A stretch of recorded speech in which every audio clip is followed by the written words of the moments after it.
change. Sasol will launch its Sasolburg gas engineer power plant today. That's after the petrochemicals firm signed a research agreement to explore the potential of underground coal gasification technology to boost the country's energy reserves. So joining us for a look at South Africa's energy space and the effect of this project is Cornelis van der Waal, who is Business Unit Leader for Energy and Power Africa and Latin America at Frost & Sullivan.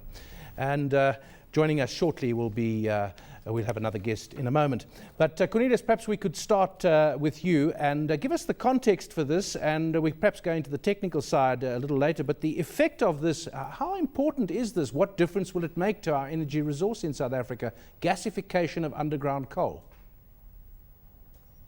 Well, as South Africans, we're obviously very used to coal being a primary energy source, specifically in the electricity sector, but we also get quite a bit of our liquid fuels from coal. So coal is a very important feedstock in our energy industry. And we know on a global scale that gas is a really important one. And typically, liquid natural gas is the one that is typically used. So when we talk about coal bed methane or unconventional gases, and shale gas would also fall into this category, it is relatively new developments with regards to energy sources that can be utilized to alleviate the energy problems that we have, and specifically the potential for the reduction in CO2 emissions. So it is really important for us as South Africans to start looking more actively at finding alternative sources of energy besides coal.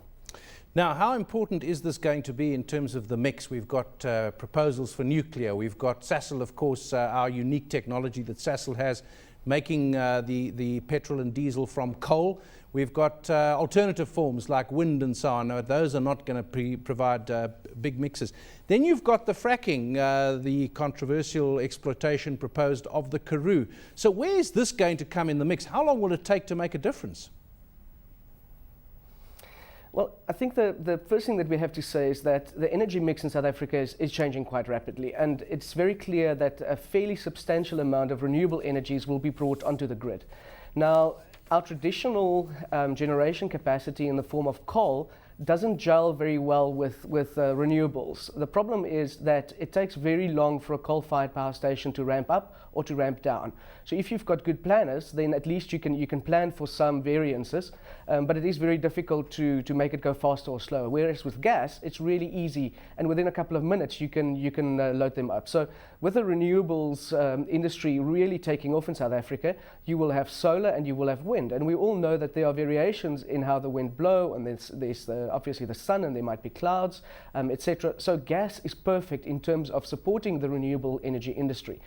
Now, we don't have any significant LNG resources in South Africa. There's the Ibubezi field off the west coast of South Africa, and Sasol and Petro SA, in fact, is looking for additional LNG resources. But until such time that we find those resources, it's really important for us to look at these alternative gas sources, and particularly coal bed methane, as well as shale gas. Now, unfortunately, it's not a quick process to start delivering, specifically on the shale gas. It's a highly emotional issue, and I think that we still need some more reassurances that the gas can be taken out in a sustainable manner.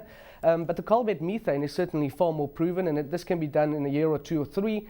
Companies should be able to start extracting some of that gas. Obviously, there's a lot of speculation at this stage still. It's not proven that we have all the reserves that we claim that we have. So it could be that there are less, it could be that there's significantly more. The important thing at this stage is that we start exploring further and to look at realistically what is down there and what can we extract without damaging the environment. Now, where's the money going to come from? We need big investment for this. One presumes government can't do it on its own. Are we looking at public-private partnerships? Yeah, absolutely, and I would say that it's probably better for government not to get too involved with this. Obviously, some of the government's arms, such as Petro SA, will have a vested interest in the gas industry in South Africa, and they should certainly continue to explore further opportunities for expansion. But yes, the private sector will definitely be very interested in getting involved in this. We know that there's a number of companies already with licenses for exploration in South Africa, some Australian companies and some others. And it is crucial crucial that South African companies start taking up the opportunity and start exploring and start investing in these opportunities, because they will have a major impact. Just to give you an example, at the moment we are running our peaker plants far more often than what we would like to, and unfortunately these peaker plants are run on diesel, making it extremely expensive. And if we were able to find a conventional or an unconventional type of gas replacement, the cost of running these peaker plants will come down substantially, which will have a very tremendously positive impact on Eskom's balance sheet and ultimately the price that we pay for electricity in this country. When you say companies getting involved, obviously Sasol, that's their business, that's what they do. What other companies might there be? Might Eskom get involved in that as well, because it's an ultimate beneficiary? Would it have the money? And who else? Other big players or new players, foreign players that might get involved in this exploitation? Look, I'd be surprised if Eskom was to get involved in this in any significant way. That is the exploration for these types of gases. I think Eskom is a key off-taker or potentially user of those gases, but I don't think that they necessarily will be involved in the mining side. We know that they've made a strategic decision not to be involved throughout the supply chain, otherwise they would have owned coal infrastructure and coal mines, which they don't. But I believe the companies that would most likely get involved in these are energy-related companies, and specifically the coal mining companies. I think that they see this as a big opportunity. So the likes of Exxaro and other coal companies in the country would certainly be looking at this as a good opportunity going forward. So I think that companies who are looking to diversify their interest and not only exclusively mine coal, but to get involved in the broader energy space, those are the types of companies that I expect to get involved.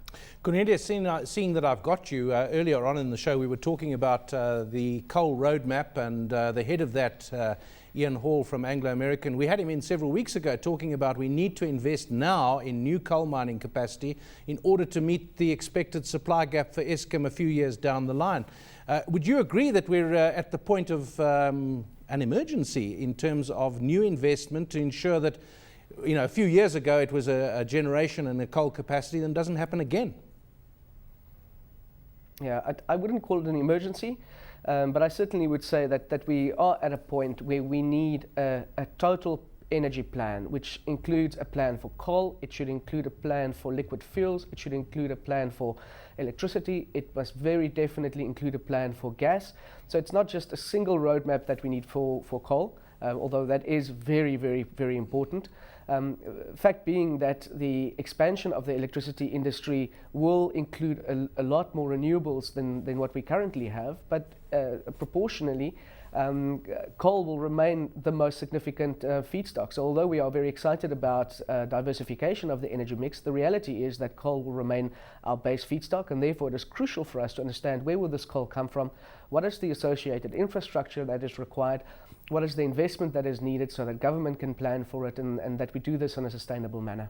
Yeah, whichever way the discussions go on these things, you keep coming back to coal, certainly for the short to medium term. Final question, Cornelius, is seeing that I've got you again, got your expertise for Africa and not just South Africa.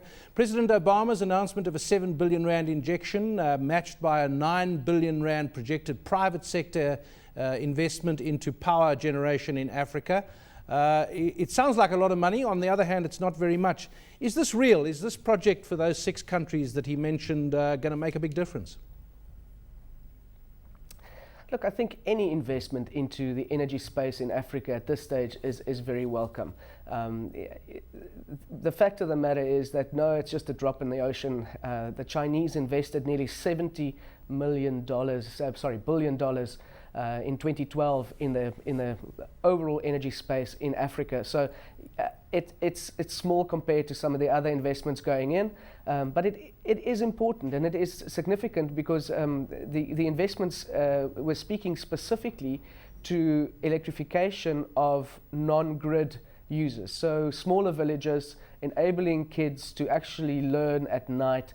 And I really hope that the investment, the way that President Obama promised it, will actually be rolled out like that, so that we really see increased electrification rather than just increased competition for the users that are already connected to the grid. Well,